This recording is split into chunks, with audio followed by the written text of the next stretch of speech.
This is Fox 19 now. As thousands protest across the country, this unbelievable video just in, showing a car run through marchers in Minneapolis. These protesters gathering in an intersection in downtown Minneapolis, and tensions leading to protests across Cincinnati. You will see it here. Only Fox 19 now had a helicopter flying over as the protesters shut down the highway. The demonstrations were following the unrest in Ferguson, Missouri, and the announcement that Officer Darren Wilson will not face charges for the fatal shooting of Michael Brown. Yeah, protesters, as Tricia mentioned, actually shutting down I-75. The marchers going right onto the highway. They were chanting, "Hands up, don't shoot." We do know 7 of those protesters were arrested for being on the highway. They're charged with inducing panic and disorderly conduct. Meanwhile, a live look from Ferguson, Missouri. Right now, Fox News reporting gunshots fired at the scene where Michael Brown was gunned down. The president and other officials calling for calm tonight. And Tricia just returning to the studio after speaking with our mayor, John Cranley. That's right. Mayor Cranley speaking only to Fox 19 now, and I met with him right there at his house. Take a look what he had to say. What would you like to say to the people, the protesters that shut down 75? There's no excuse for shutting down a highway. It's dangerous to them, it's dangerous to the people traveling, and it's against the law. So there's no excuse for law breaking. Political protests can be done inside the law. That's what makes this country great. But there is no excuse to put people's lives in danger by interrupting a high-speed highway with that kind of activity. Mayor, were you surprised that this happened this evening? Well, I was happy that the police were able to make arrests quickly and end it. There were a lot of peaceful protests, which is everybody's constitutional right, and I think that's great when people want to do that, but there's no excuse to put people's lives in danger by interrupting a highway. And we did move forward from our riots that were 13 years ago, so something like this brings back a lot of bad memories for a lot of us. Oh yeah, I was there. You know, we've made a lot of progress as a community. In fact, I think the way we came out of 2001 can be a role model for Ferguson and St. Louis and other cities around the country. And I offered up today in a statement that we would be happy to help if they think it would be helpful. And what I encourage, a police and community have got to be in partnership. And we've developed a partnership. It's not perfect, but it's a lot better, and our community is working well together. You know, as I like to say, 13 years ago, we had a lot of ministers marching on City Hall. Now ministers are walking the streets arm in arm with the police against violence in their neighborhoods. So we've seen great progress here in Cincinnati, and if we can be helpful to Ferguson or any other city, we'd be happy to do our part. You know, the mayor telling me he did reach out to those in Ferguson for any advice, and we're still waiting to hear back from them. And I got some emails earlier this evening saying they're tired of the media bringing up the protests in Cincinnati. We've moved forward. We're tired of bringing it up also, but we're kind of proud of where we have come. And that's why we keep bringing it up, that there is a way that Ferguson can overcome this as well. Sure, back in 2001, over $3 million in damage. So far, the protests largely peaceful, although, as the mayor said, that was a very dangerous stunt, for lack of a better word, they pulled here. And it's not just here, in other cities as well. Right. Meanwhile, Cincinnati police speaking on those protests tonight regarding arrests made right in the heart of I-75. Here's what Assistant Chief James Whalen has to say. We stopped at a number of sites, and eventually they stated their intention to walk out on I-75 and shut it down. They were advised at the top of the ramp, if they continued on that course, that they were going to be arrested. We had already put resources in place to shut down northbound I-75, and so we went ahead and shut it down, so there was no risk to anyone. Some of them went over and climbed up on the retaining wall between north and southbound 75. Southbound 75 was still open. And at that point, it became a very dangerous situation, and I declared an emergency and ordered arrests to be made. As soon as we made the announcement that we were going to make arrests, the vast majority of the crowd walked back up the on-ramp and went back onto the city streets. Dangerous situation for both the drivers in that area and all of the protesters that were on the highway. Tense moments, to say the least. Now, a total of 7 arrests on 75. Those protesters charged with disorderly conduct and inducing panic. We have also confirmed there were 3, maybe 4 additional arrests made on the city streets, and at this time there are no reports of any injuries or damaged property. CPD acting very quickly to shut down that highway. Right now, protesters still on the streets. Nearly a dozen people have been arrested. Fox 19 Now was first to bring you live coverage of the protesters shutting down I-75 this evening. Our Ben Katko was in the middle of that march. He got amazing video of those arrested. Ben, can you describe the scene? Yeah, guys, we're right here where it all happened earlier. Let me walk you right through it. We walked right down the road here, and then right behind me, right over here, that's where they got on 75, went down, then jumped over the railing there, and then shut down the highway. I can tell you, police tell us that that stunt, well, they were caught off guard by that, and of course ended in those arrests you talked about. However, though, our cameras caught everything that happened. We will show you some very, very good video of those people getting arrested right over there on the highway. 350 miles from Ferguson, the streets of Cincinnati alive with rallies and protests tonight. We are not anti-cop. We are pro-justice. I feel like I need to support the black race, and I feel like the system is corrupt. And I felt like being here is to just support what's going on and what's happening, the progress and the change. Don't shoot! Don't shoot! Hands up, don't shoot, a battle cry adopted by protesters downtown.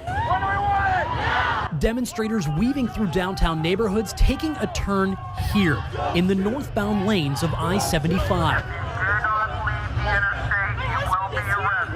This is a peaceful protest. These are the criminals right here. Do you guys really believe, though, it crossed the line when you went over the highway and shut it down? This is a protest. There's no limits to protesting, baby. 7 people were arrested on the highway, with several others arrested as the protests snaked through downtown. What do we want? Justice! When do we want it? Now! No more Timmy Thomases, no more Michael Browns, no more anywhere in America, ever again. Now, that protest from here near 75 went back into downtown. I'm not exactly sure where it ended up. We followed the protesters probably for another mile or so from here just to see where they were headed again. They ended up on the sidewalk downtown, police keeping them there during that time. We have those arrest numbers for you we just mentioned. 7 people arrested here on I-75. We're live tonight. Ben Katko, Fox 19 Now. Hey, Ben, that guy actually said there's no limits to protest, baby. There's no limits to protest, baby. What was he thinking? Yeah, Trish, you know, I don't know what he was thinking. We had a conversation. I brought it up to him that there are, of course, limits to protesting. There's a line between peaceful and causing a panic. It seems as if that line was crossed at least a little bit tonight. Again, though, like you guys said earlier, relatively peaceful for the most part. Ben, thank you. Now, I did speak as well with former Cincinnati Police Chief Tom Stryker. He was the top cop in April of 2001 when riots erupted over the shooting death of Timothy Thomas. He says 13 years later, he's not surprised to see what is happening today.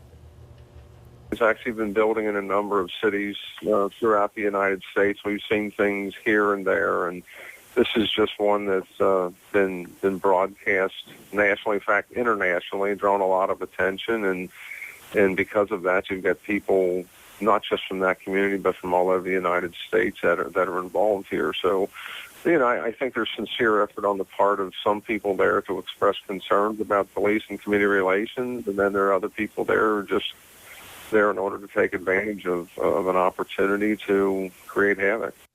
The night of demonstrations began with city leaders and hundreds of others in support of a Hands Up for Justice rally. Fox 19 Now's Brett Hoffland was there for the event. And Brett, give us a sense of the emotion there. That they were trying to give across to all the people here at the federal courthouse tonight. And there were hundreds here. There were hundreds. They were chanting, "We are going to have a peaceful assembly." And they did, but that doesn't still mean that they didn't agree with the decision yesterday in Ferguson. Of course, the situation in Ferguson is very similar to what happened in Cincinnati, as you mentioned. Many riots, 3 days of riots and demonstrations, but with the help of many of the demonstrators that were here tonight at the steps of the courthouse, they formed a collaborative agreement, which they talked about again tonight. It helped to keep police accountable and even change some of their protocol, while also including more residents into decisions throughout the city. Now, many protesters this evening stressed they didn't expect an indictment, but still don't agree with the decision to not discipline the officer in Ferguson. Most of our peace officers do a fabulous job. They really go out to protect and serve. But every now and then we have a renegade, and sometimes we just have an officer that makes a mistake. If there's never any accountability, there'll be no drive to do better. The question is always asked, can what happened in Ferguson happen here again? The answer is, of course it can. Of course it can. But we got to continue to remain vigilant and stand together as a community. Now, I spoke with Reverend Damon Lynch tonight. He said that he's gone with many other city leaders that were here tonight at the courthouse to go to those cities to talk to them about how Cincinnati bounced back 2001 from 2014, where we are today. He says they plan to make other trips to these cities, including Cleveland and Ferguson, later this year. Reporting live downtown, Brett Hoffman, Fox 19 Now. Brett, thanks. Cincy not alone. Thousands across the country reacting to the Missouri grand jury decision. Meanwhile, Officer Darren Wilson breaking his silence tonight in the death of Michael Brown. Brown's supporters say the teen had his hands up in surrender when he was shot. However, Wilson telling ABC News that Brown hit him and then put his hand on top of his gun. I can feel his hand trying to come over my hand and get inside the trigger guard and try and shoot me with my own gun. And that's when I pulled the trigger for the first time. President Obama says he has asked Attorney General Eric Holder to set up regional meetings across the country designed to help build trust between police and other community members. Vigils have also been organized both here in Cincinnati and nationwide. A very different scene than the one that played out in the interstate. Right now, dozens are gathered at the New Vision United Methodist Church to pray for peace in Ferguson. And they're doing that in Cincinnati and around the country. It is one of 5 Methodist churches in the Ohio River Valley holding vigils at this hour. The church says they are seeking fairness, awareness, and reconciliation. Meanwhile, we want to give you another live look right now from Ferguson, Missouri, a rapidly changing situation all over the country. We showed you that terrible scene of a car driving through protesters in Minneapolis. We are keeping an eye on developments all throughout this newscast and at fox19now.com. Updates pouring in at fox19now.com. And you can also follow our Twitter feed for up-to-the-minute coverage. That's at Fox 19 Now. Chief Meteorologist Steve Horstmeyer and Fox 19 Now Storm Tracker weather. Well, good evening, everyone. There are 2 things we have to watch for tomorrow morning. If you're heading to the East Coast, the system that's coming northward out of the Carolinas may cause airplane delays. If you're flying that way tomorrow, make sure you check with your airline. And for us, a little bit of a Clipper system is coming our way. That will bring a few flurries as we head into tomorrow night. And tomorrow night, we are talking about just very light stuff. Tomorrow morning, dry roads for those of you that have to go to work. Temperatures in the upper 20s, wind chills in the low 20s. And across the tri-state, we're looking at 26 at 7 a.m. Up in Connorsville, 28 in Alexandria, also 28 in Mount Olivet. A cold start to the day, dry roads. But for those of you heading to the East Coast, it might be a problem. More on that in the 7-day when I come back. Tomorrow night, we're going to see some light flurries. That ain't good, is it? No, it is not. No. Also, still ahead, after the break, doctors testing the effects of a concussion on your teen drivers. We're going to explain coming up next. And the latest on protests sweeping through downtown Cincinnati. We're going to take you back there live coming up. Well, I love Cincinnati. I always say that I had 2 of the best years of my life in Cincinnati. Another side of Fox News anchor Gretchen Carlson. Miss America. It's coming up. We are keeping a very close eye on any unrest, both in Ferguson, here in Cincinnati, all over the country, as well in the wake of the grand jury's decision not to indict Officer Darren Wilson. Right now, you are looking live in New York. And this was a scene last night in Times Square where we saw some people bloodied as a result of protests. We are going to continue to follow any developments throughout this newscast and at fox19now.com. Meanwhile, in Cleveland, protests centering around another deadly shooting over the weekend.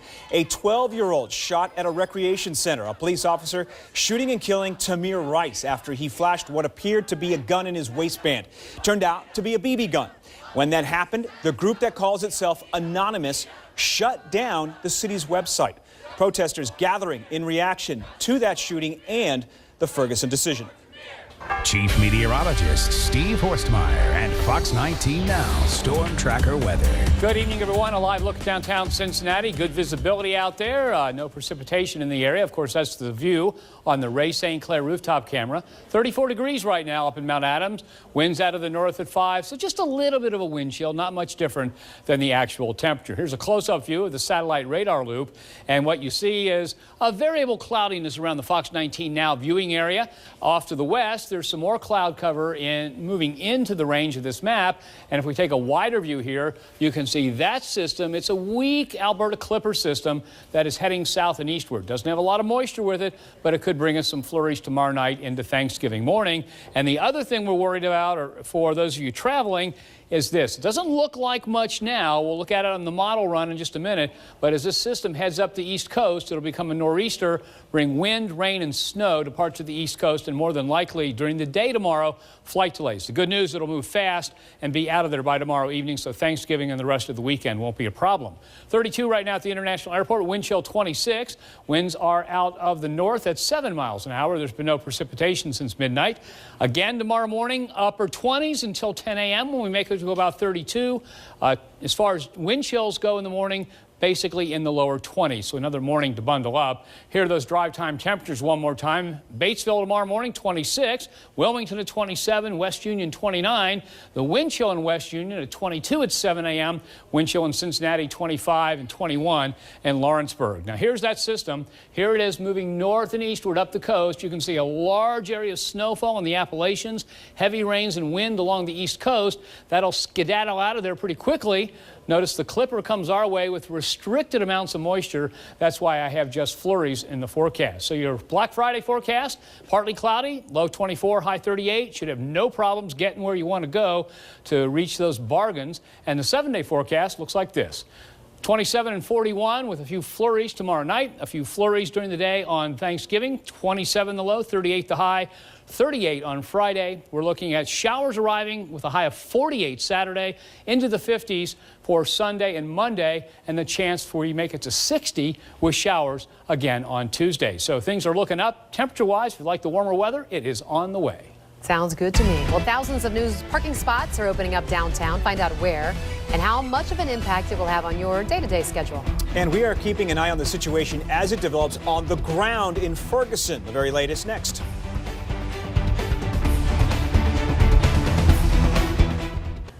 A lot of us preparing for our Thanksgiving meals, but for the first time ever, St. Vincent de Paul was forced to end holiday distribution early because they ran out of food. Every year we're thinking like this will be the year that it's going to start leveling off, and every year we're up 17% in the number of people coming to us for help just with food. St. Vincent says they were always in need of donations in any form. They say if you can even drop off a gift card, maybe even a few bucks, and they will do the shopping themselves. 1,000 additional parking spaces right in the heart of downtown as the Dunnhumby Center Garage is now officially open, months ahead of the company's new facility due to open at the corner of 5th and Race. Fox 19 Now's Brett Hoffland got a behind-the-scenes look at the new building and brings you the details. It's a process that's 3.5 years in the making. Dave Palm says once the new building is finished, it'll be the largest office floor plan in Cincinnati at 70,000 square feet per floor. We are really psyched to be in the heart of downtown. Right now, the market research company is located at 3rd and Central. Today, we're really on one edge of downtown. We don't have access to the great restaurants, to the retail that's around us. Our folks are really charged up to be here. But Palm says this facility isn't just for their employees. He adds 3CDC will be in charge of leasing various tenants, most of them restaurants. Going forward, it's, just brings this whole new life to and people down into the heart of downtown. The 9-story building is divided up into what's referred to as neighborhoods. And Palm says they did light and motion studies based on time of day and time of year to maximize the amount of natural light in the building. If you're in the 5th floor, it doesn't look like you're in the basement of the building, but you're actually getting natural light. This is just the latest addition to a growing downtown. This summer, GE announced it's moving its new global operations to the Banks, and phase 2 of the Banks is already underway. Palm says added choices for transportation and more hotel options also make downtown more attractive. Talking about projects like adding housing onto the top of the Macy's building. It's just an entire revitalization that's going on. We're excited to be at the early stage of it, but it's only going to get bigger from here. Reporting downtown, Brett Hoffland, Fox 19 Now. By the way, the new building is set to open in March.